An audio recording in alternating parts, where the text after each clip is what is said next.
Idli vada ಕೇಳಂಗಿಲ್ಲ, coffee tea ಕುಡಿಯಂಗಿಲ್ಲ, ಹೋಟೆಲ್ನಲ್ಲಿ ದುಬಾರಿ ಆಯ್ತು ಫುಡ್ ರೇಟ್. ಸಿಲಿಂಡರ್ ಸಮಸ್ಯೆಗೆ ಬೇಸತ್ತು ಹೋಯ್ತು ಬೆಂಗಳೂರು. ಇನ್ನ 10 ದಿನ ಕಮರ್ಷಿಯಲ್ ಗ್ಯಾಸ್ ಸಿಗಲ್ಲ, ವಿಧಾನಸಭೆಗೆ ಸಚಿವ ಮುನಿಯಪ್ಪ ಮಾಹಿತಿ. ರಾಜ್ಯದಲ್ಲಿ ಮತ್ತಷ್ಟು ಹೋಟೆಲ್ಗಳಿಗೆ ಬಿತ್ತು ಬೀಗ.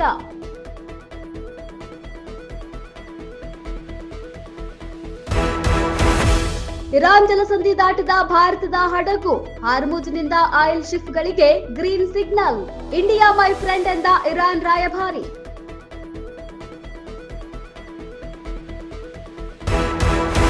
ಬಳ್ಳಾರಿಯಲ್ಲಿ ಹೆಚ್ಚಾಯಿತು ಬಿಸಿಲ ಬೇಗೆ, ಟ್ರಾಫಿಕ್ ಸಿಗ್ನಲ್ ಬಳಿ ಶೆಡ್ ಅಳವಡಿಕೆ, ಪಾಲಿಕೆ ಕ್ರಮಕ್ಕೆ ಪಬ್ಲಿಕ್ ಗುಡ್ ರಿಯಾಕ್ಟ್.